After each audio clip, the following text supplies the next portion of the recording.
Anan. Assalamualaikum warahmatullahi wabarakatuh. Sebelum kita mulakan majlis Waalaikumsalam. pembelajaran kita pada hari ini, marilah kita semua baca Ummul Kitab Al-Fatihah.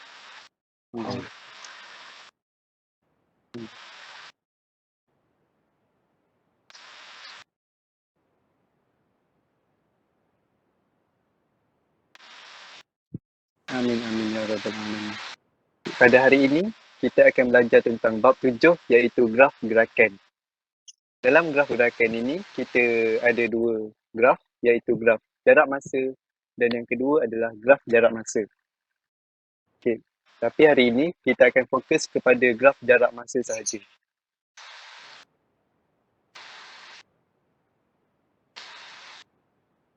Okey, Suhaib, boleh terangkan tak apa yang awak tahu tentang graf jarak masa ni? Suhaib? Graf jarak masa cikgu? Ya, graf jarak masa. Bentar cikgu. Apa yang saya tahu berkenaan graf jarak masa ialah apa yang saya boleh bayangkan adalah satu graf. Graf iaitu graf jarak melawan masa. Itu yang saya faham. Bagus. Baik. Okey, tapi hari ni kita akan belajar lebih mendalam sikit tentang apa yang awak tahu tu. Okay, objektif pembelajaran kita pada hari ini adalah cara untuk melukis graf jarak masa. Dan yang kedua adalah mentafsir graf jarak masa. Kita akan pergi kepada melukis graf jarak masa. Sebelum kita belajar melukis, kita perlu tahu tentang beberapa perkara. Yang pertama sekali adalah paksi Y ataupun paksi yang menegak ni, ianya mewakili jarak. Dan unit bagi jarak ini kita boleh tulis dalam bentuk kilometer, meter ataupun sentimeter. Dan paksi S ataupun paksi yang mendatar ni mewakili masa. Dan masa ini kita boleh tulis dalam bentuk jam, minit ataupun saat. Keturunan graf mewakili kadar perubahan jarak terhadap masa. Keturunan iaitu keturunan bagi garis merah ni mewakili kadar perubahan jarak terhadap masa. Ataupun keturunan graf juga boleh diwakili dengan laju. So daripada dua ayat ini, kita boleh simpulkan bahawa laju bersamaan dengan kadar perubahan jarak terhadap masa. Jadi, kita boleh tulis dalam bentuk formula iaitu laju bersamaan dengan jarak dibahagikan dengan masa. Seperti yang anda boleh lihat dalam gambar ni, paksi Y kita mewakili jarak dan paksi S kita mewakili masa. Dan apa yang kita perlu cari adalah keturunan garis merah ini untuk mendapatkan laju. Seterusnya, kita akan pergi kepada cara untuk plot graf ataupun cara untuk membuat graf lah. Perkara yang pertama sekali adalah kita perlu memilih skala yang sesuai bagi paksi X dan juga paksi Y. Langkah yang kedua pula adalah plotkan titik mengikut data yang diberi. Data yang diberi boleh dalam bentuk ayat dan juga bentuk jadual. Jika data yang diberi dalam bentuk ayat, kita perlu tukarkan data-data tersebut ke dalam jadual bagi memudahkan kita untuk membaca data tersebut. Dan yang terakhir sekali adalah sambungkan titik-titik untuk menjadi satu garisan. Sebagai contoh, jika soalan dalam bentuk ayat, kita perlu bina jadual jarak masa. Pindahkan data-data yang diberi dalam ayat tersebut ke dalam jadual yang kita akan buat. Dan langkah yang kedua adalah membuat paksi. Kita perlu membuat paksi X dan Y kita iaitu paksi untuk jarak dan juga paksi untuk masa. Dan unit bagi jarak dan masa perlulah sama dengan jadual yang diberikan.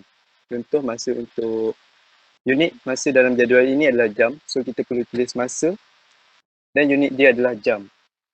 Manakala untuk jarak pula, unitnya dalam bentuk kilometer dan kita perlu tulis dalam graf kita jarak unit dalam kilometer. Langkah yang ketiga pula adalah memilih skala yang sesuai. Contoh bagi paksi masa ini, skala yang kita gunakan adalah 0, 1, 2 dan 3. Sama seperti yang diberi dalam jadual, iaitu 0, 1, 2 dan 3. Manakala untuk paksi Y, iaitu jarak, skala yang kita gunakan adalah 0, 80, 160 dan 240. Sama juga seperti dalam jadual, iaitu 0, 80, 160 dan juga 240. Dan daripada data ini, kita akan plotkan titik berdasarkan jadual. Seperti yang kita boleh tengok, yang pertama sekali adalah pada titik 00, kita akan plotkan dia 00. Dan untuk 180, kita akan plotkan dia pada 180. Yang ketiga pada 2 dan 160, plotkan dia pada 2, 160. Dan yang terakhir sekali adalah 3, 240, plotkan pada 3, 240. Setelah selesai memplotkan setiap titik tersebut, kita akan sambungkan titik tersebut untuk membentuk satu garisan yang lurus. Seperti yang kita boleh tengok, kita boleh agak daripada daripada plot yang pertama hingga plot yang terakhir kita adalah straight line. So, kita perlu menggunakan pembaris bagi membentuk satu garisan yang lurus dan graf yang cantik, bagi memudahkan kita untuk membaca dan memahami graf kita. Setakat ni semua faham? Ada apa-apa soalan yang nak ditanya? Boleh cikgu, boleh. Faham doktor? Faham cikgu. Okey, kalau semua faham, kita pergi kepada latihan.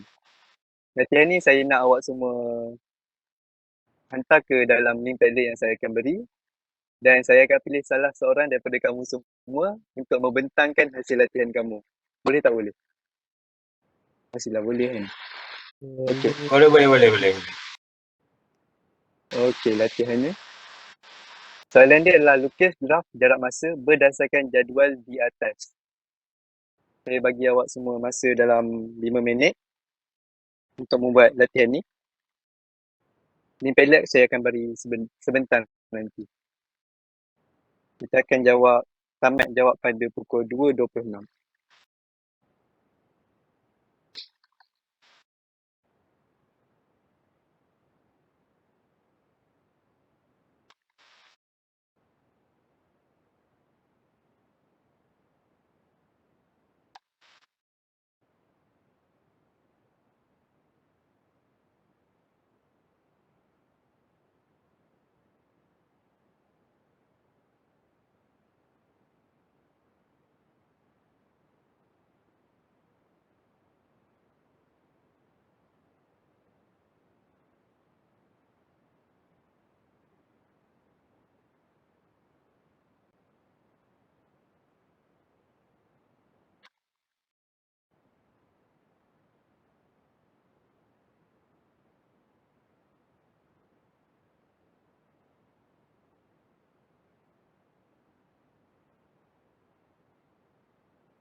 Jika kamu ada sebarang pertanyaan, boleh bertanya terus kepada saya. Ya.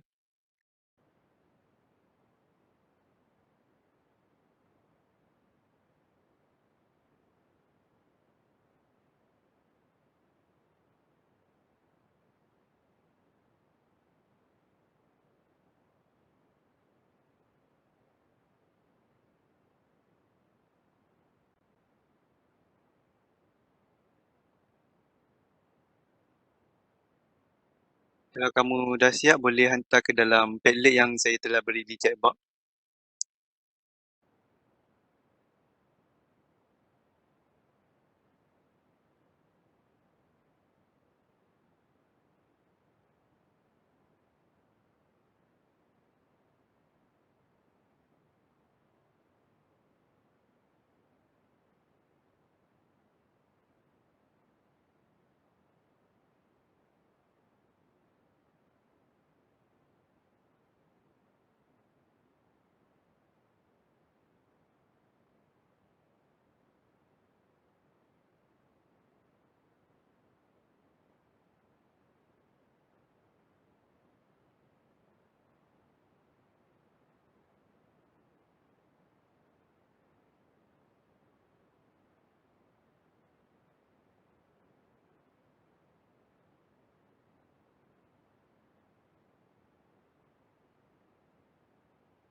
Sila tulis nama sekali ya, kalau yang dah submit di Padlet.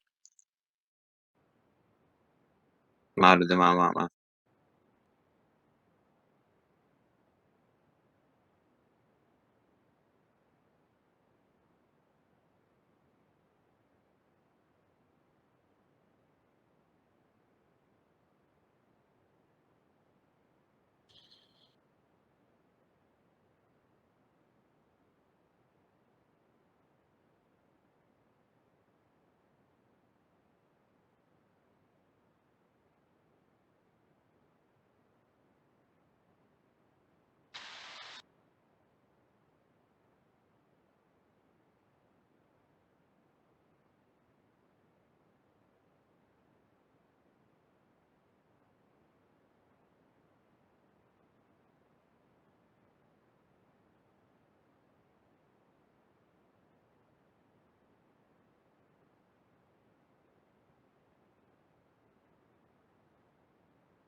Nuril, ada sebarang masalah ke? Masa tinggal lagi 2 minit.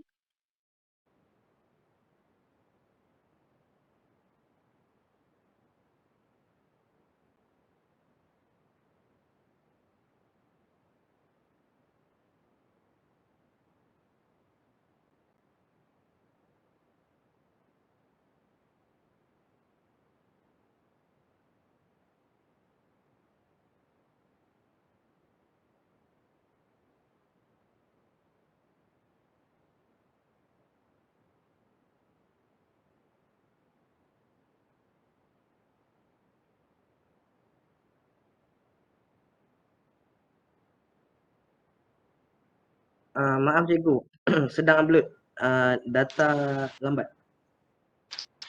Baik-baik. Tak apa.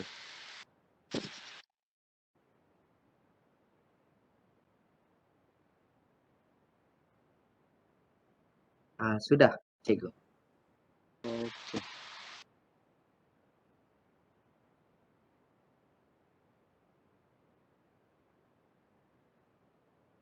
Saya rasa saya ingin mengambil hasil kerja Ammar Waiz. Sila bentangkan nama Waiz.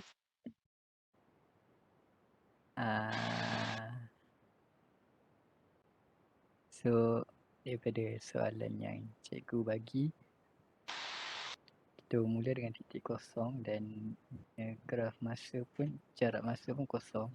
So jarak kosong dan masa kosong, kemudian pada masa ke-10 jarak dia adalah 30 km.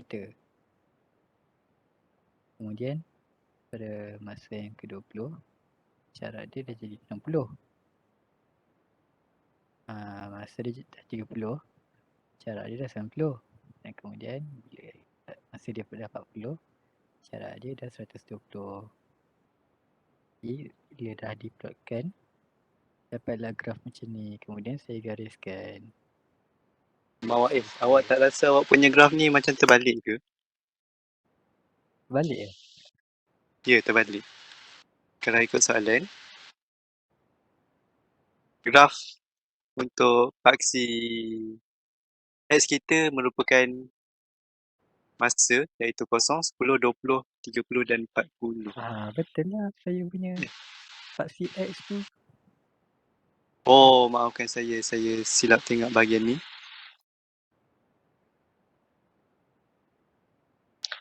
So, jadi yang silap di sini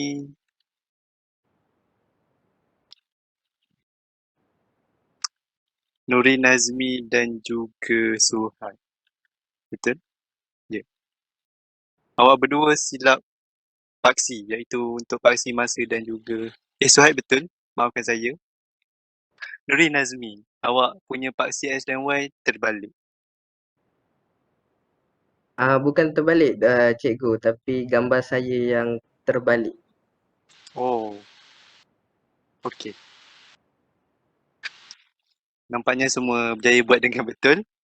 So, kita akan teruskan kepada sesi kedua kita iaitu quizzes.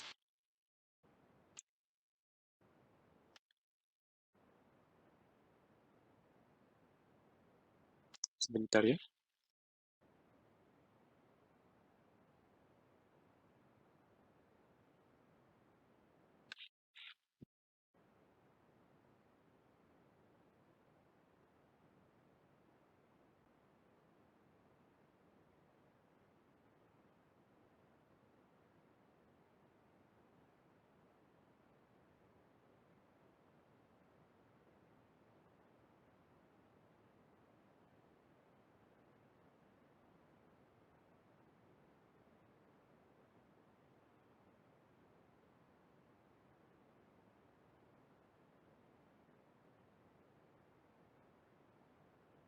Semua boleh buka quizzes dan masukkan kod yang diberikan.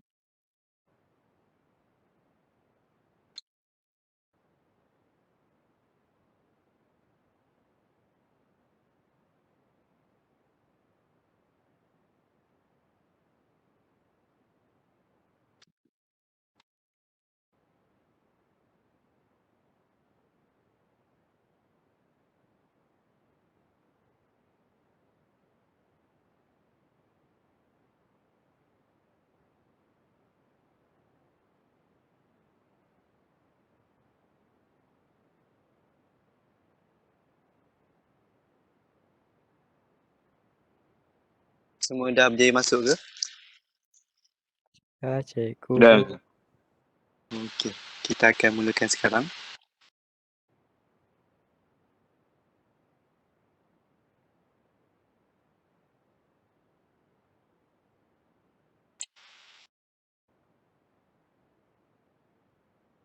Soalan yang pertama. Pada satu graf jarak masa, paksi mencancang mewakili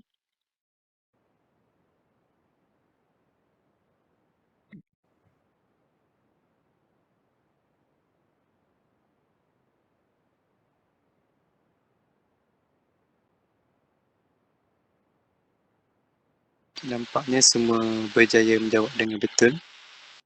Di tangga yang pertama kita ada Suhaib iaitu dengan 840 markah. Soalan yang seterusnya.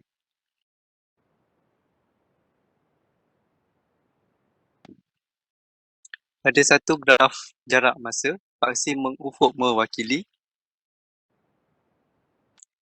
ada tempoh masa, jarak, laju dan juga pecutan. Okey, nampaknya pada soalan kali ini semua berjaya menjawab dengan betul juga. Kita tengok leaderboard. Suhaib masih kekal di tangga yang teratas.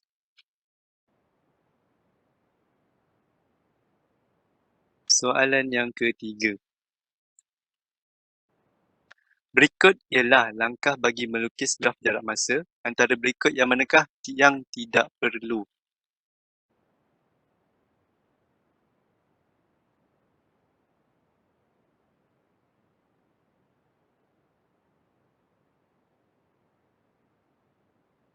Masih tinggal lagi 10 saat.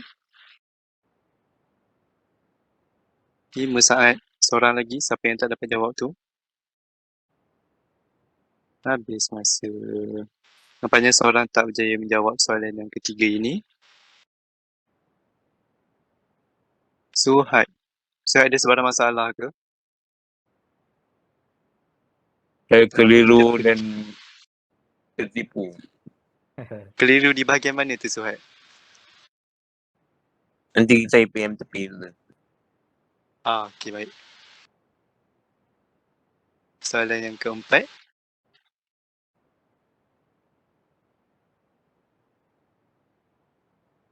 Satu graf garis lurus boleh dilukis dengan memplot sekurang-kurangnya dua titik yang berkaitan. Betul ataupun salah?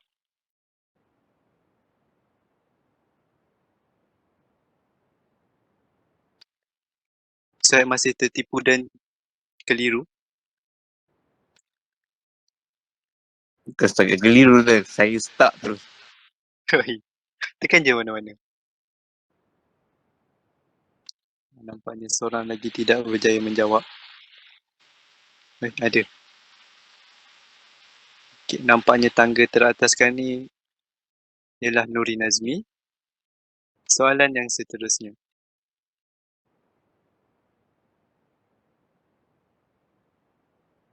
Kecerunan sifar dalam graf jarak masa bermaksud apa?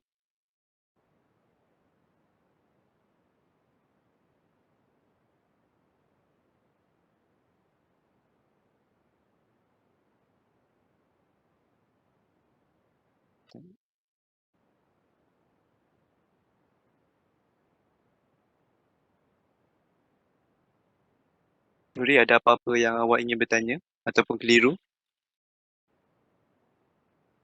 Nak cepat tadi, cikgu. Tersilap tekan. Okey, baik. So, jawapan dia adalah gerakan terhenti ataupun pegun. Untuk laju seragam, ianya apabila kita gunakan dalam graf laju melawan masa. Okay. Soalan yang seterusnya.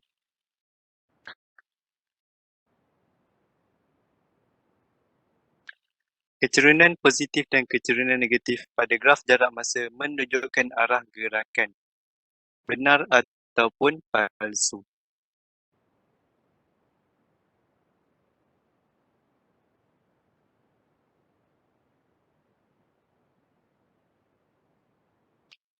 Masih tinggal lagi 7 saat. Okay, semua berjaya menjawab. Jadi jawapannya adalah benar. Jika kecerunan positif, graf pada jarak masa ini akan menunjuk arah ke kanan, manakala negatif ia akan bergerak ke kiri. Siapa yang salah tu?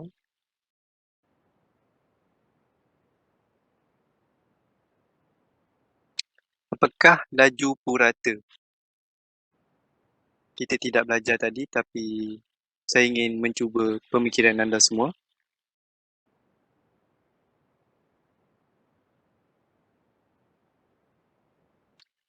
Harus seorang saja yang menjawab. Lagi dua, sila jawab dengan kadar sekeda. Seorang lagi. 5, 4, okey, semua berjaya menjawab.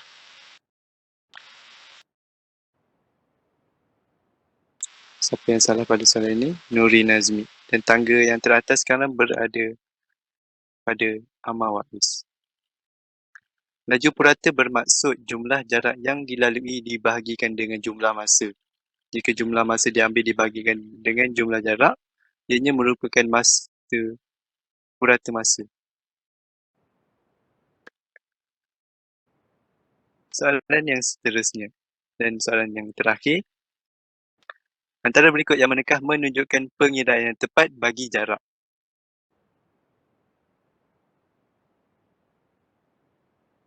Kalau laju, jarak dibahagikan dengan masa. Jika jarak,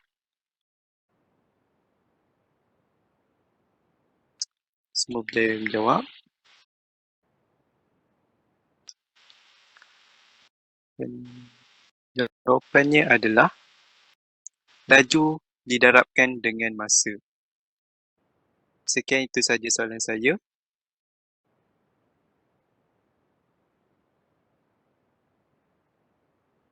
Dan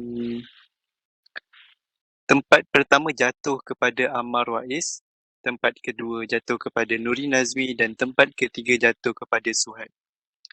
So Amar, saya harap awak boleh kekal fokus seperti ini pada kelas seterusnya. Manakala untuk Suhaib, saya harap awak akan lebih fokus selepas ni dan cuba yang terbaik. Baik cikgu.